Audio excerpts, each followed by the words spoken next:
This is the weekend edition of Fear and Greed, Australia's most popular business podcast. I'm Michael Thompson, and good morning, Sean Aylmer. Good morning, Michael.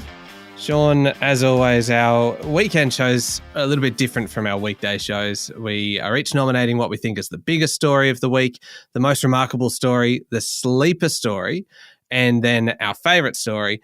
And of course, because we're not the same person and we have very different tastes in what makes a good story, we do not agree typically. So we call on our Fear and Greed colleague, who is an excellent judge, even if he does change the criteria every week, to help us out. Adam Lang, good morning. Good morning, Michael. Are you feeling up to the challenge today? I am, and I'm feeling very fair, as always. I've decided this week I'm actually going to be a little calmer. Last week I felt a little aggressive. When I heard it back, I thought, a little too aggressive. It did come across that way. It felt a little bit like I was under attack. And you know what? It's actually prompted me this week to rethink my entire strategy, because I always just go for the stories that interest me.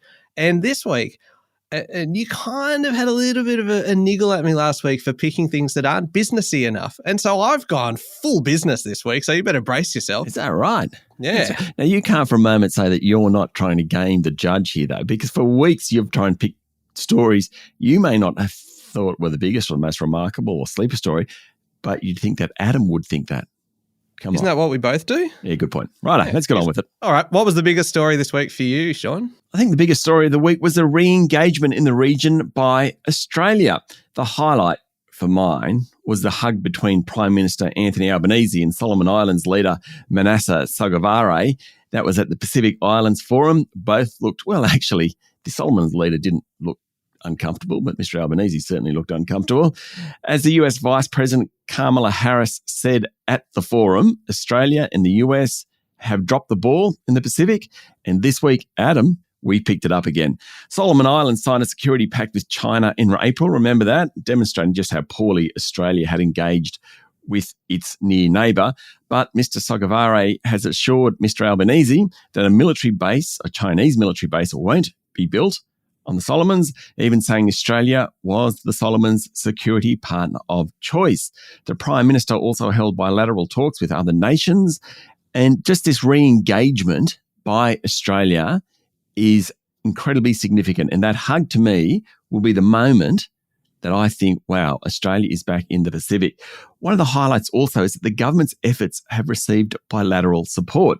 When Mr. Albanese was criticised this week for being overseas so much, Liberal politicians came to his defence.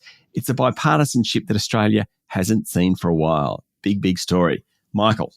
That is a big story. It's also kind of very, I feel like I've just turned into you now. I'm here now trying to pick apart your story, kind of like what you were doing to me last week. And now I'm about to do a story about economics. It's like the whole world has gone topsy-turvy today, Sean. The worm has turned, as the two Ronnies might have said. It absolutely has. Now, the biggest story for me this week is all about jobs. All about jobs, because unemployment in June fell to just 3.5%, which is the lowest since 1974. Now, full disclosure, that's before I was born. So the last time it was this low, I had to do a bit of research just to get an idea of how long this has been now. The last time unemployment was so low in Australia, road signs here in this country were about to switch from imperial to metric. That is a very, very long time ago. The numbers are just incredible, not the road sign numbers, but the numbers relating to the jobs are incredible. 88,000 jobs created in the month, record high participation rate, a new high for female participation as well. But my favourite stat is this one.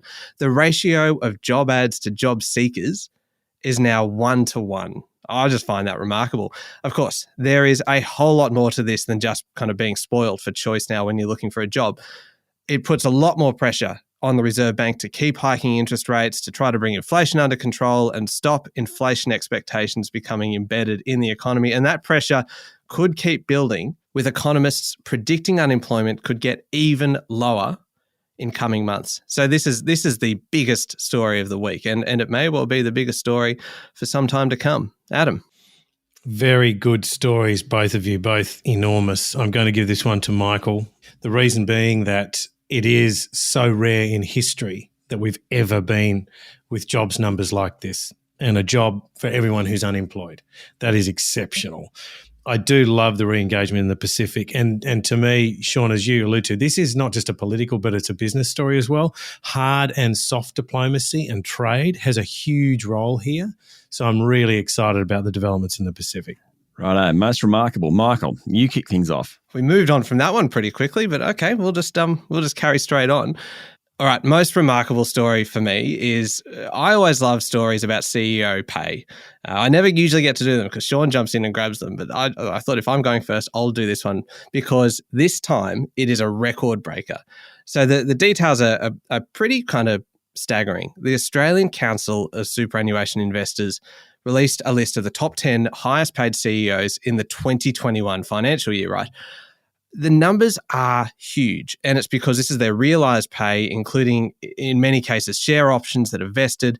The usual companies are on the list. They're the names that we always talk about when we're talking about CEOs and salaries. Macquarie, Fortescue, Goodman Group, BHP. Number 2 on the list, I love this. Number 2 on the list was Paul Perreault from CSL with earnings of $58 million. That would have been a record on its own. If that had been at number 1, that would have been a record. It was well and truly eclipsed by the list's top earners, Afterpay joint CEOs Nick Molnar and Anthony Eisen, combined earnings of $264 million. Get this though, only $972,000 of that was actually cash paid to them for being CEOs. The rest of it was a bunch of options that they exercised when the share price was almost $90.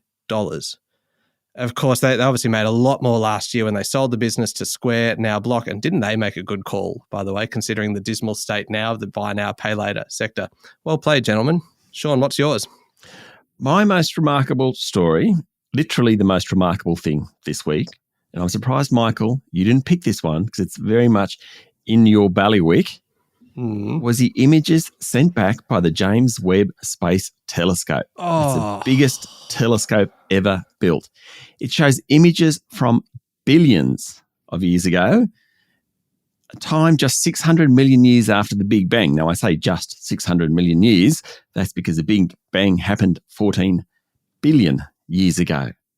Remarkable that we can literally look back in time. Do I understand what I'm looking at? Absolutely not. Do I think it's truly remarkable?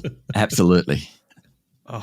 Adam. Well played. Gosh, I have story regret right now. That is, I think it's clear who the winner is. Sean, you win for the most remarkable story this week. It is outstanding. And to add a little bit of business context, and you know me, I love my data. So learning the lessons of history and looking back in time, to me, is just incredible. So you win on the most remarkable this week. I agree that Sean should have won. I disagree with the attempt to kind of shoehorn business context into the story. And data. It is a purely space story, and I agree it was the winner, but I disagree with the business element. Can I just say, remember data? This is how Adam relaxes, thinking about data. That's right. And that is a reference to our Safe Word episode that came out on Thursday, and it is well worth a listen. Safe Word by Fear and Greed, when Adam revealed just how he relaxes at night is by thinking about data. It was a startling insight into the man that Adam Lang is. Very fortunate for his partner. That's right. Now, we'll be back in a moment with the sleeper story of the week.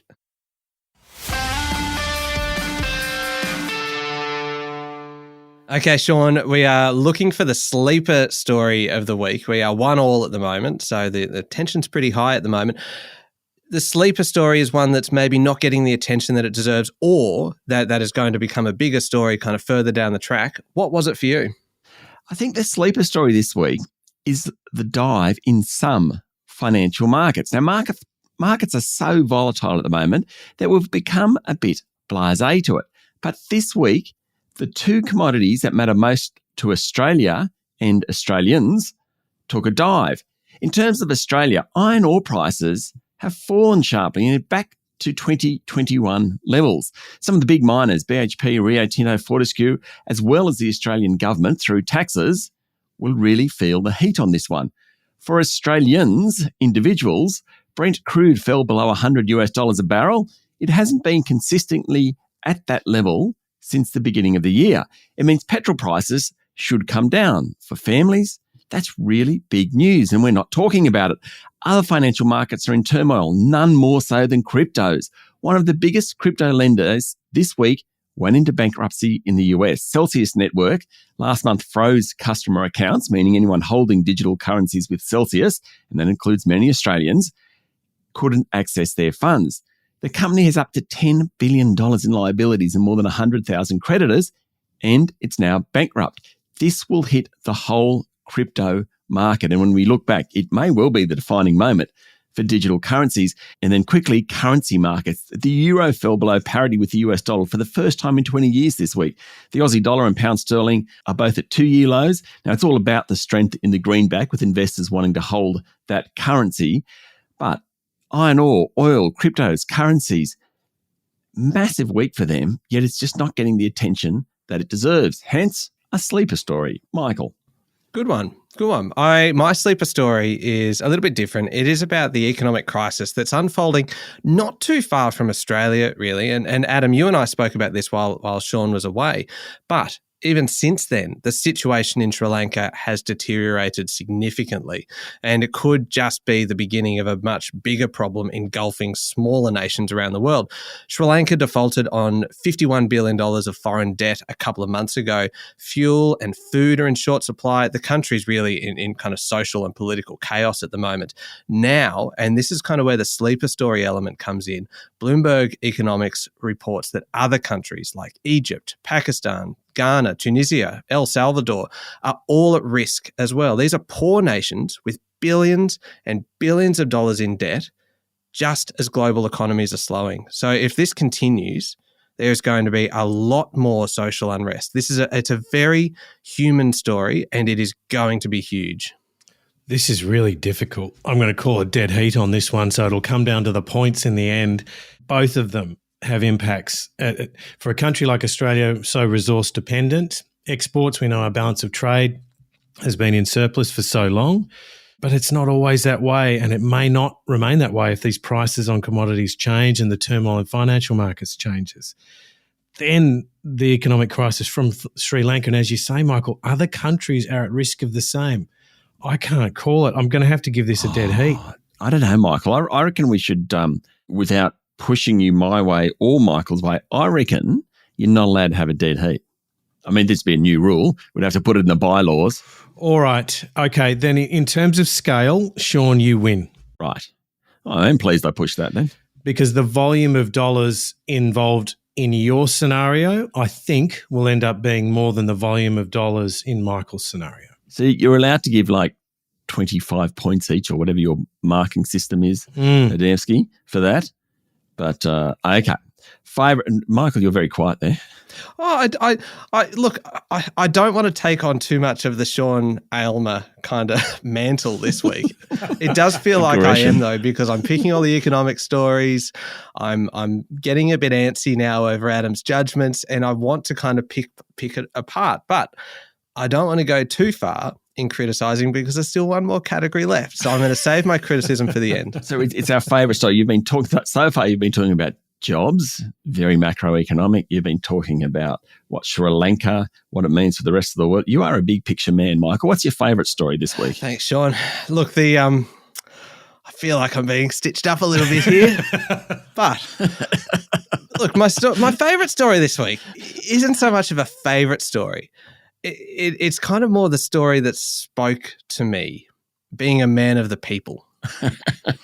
Yes. Look, we know how tough the cost of living pressure is at the moment. Rising interest rates, electricity bills, just even putting fuel in the car.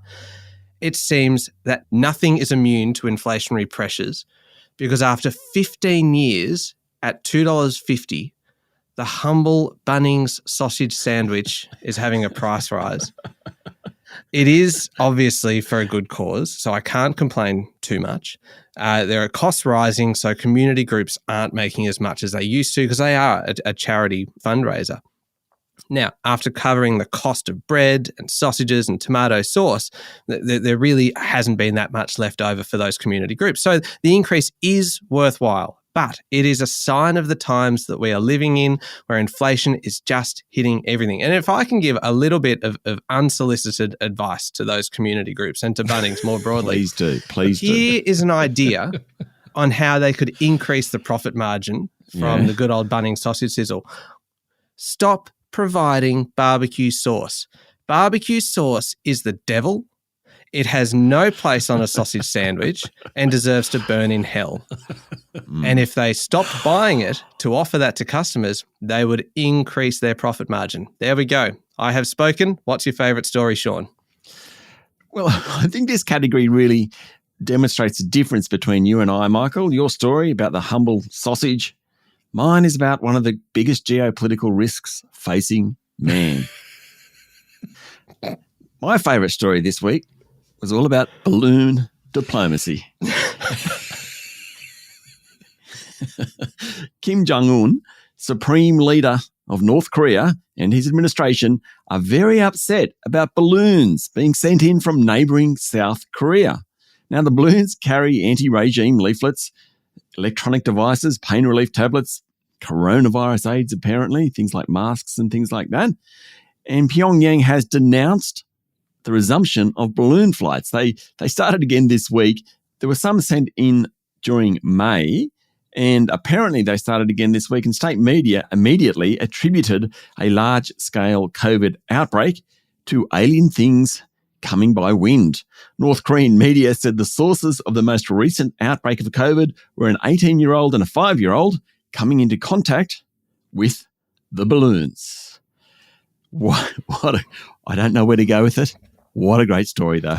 Can I tie it back into the cost of living issue as well? Yeah, please, anything.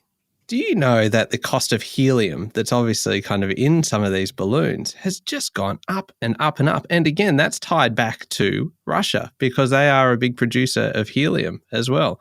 And if you go into your Big W trying to get some balloons filled up for, say, a child's party, you will actually struggle to do so. There are helium shortages. So tie that one back in to the cost of living and I'll take a couple of points off Sean. But the balloon diplomacy, obviously there was helium in the balloons to get them across. Yeah, and that's one of the reasons why we haven't got any at Big W. The cost of living. Sorry, Adam. We digress. Adam. Okay, Michael wins on this one. As much as I love balloon diplomacy between North and South Korea and the farce of explanations, I think the cost of living pressure at Bunnings and Michael's line and his attack unfairly on barbecue sauce make it my favourite story of the week. How can your favourite story be his attack unfairly on barbecue sauce? Yes, and calling it the devil.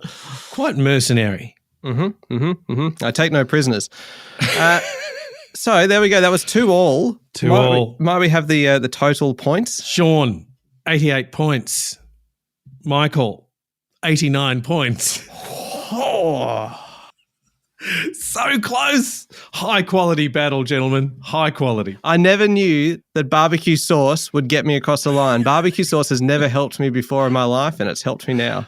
This is a great business podcast, isn't it? Yes, it is. It sure is. Thank you very much, Adam. Thank you, Michael. And thank you, Sean. Thank you, Michael. Make sure you're following the podcast. Join us online on LinkedIn, Twitter, and Facebook. And remember, if you enjoy this style of podcast, then there's a fair chance you're going to like Safe Word by Fear and Greed. It is available wherever you listen to podcasts. Just search for Safe Word by Fear and Greed and make sure you hit subscribe on that one as well. I'm Michael Thompson. Have a great weekend.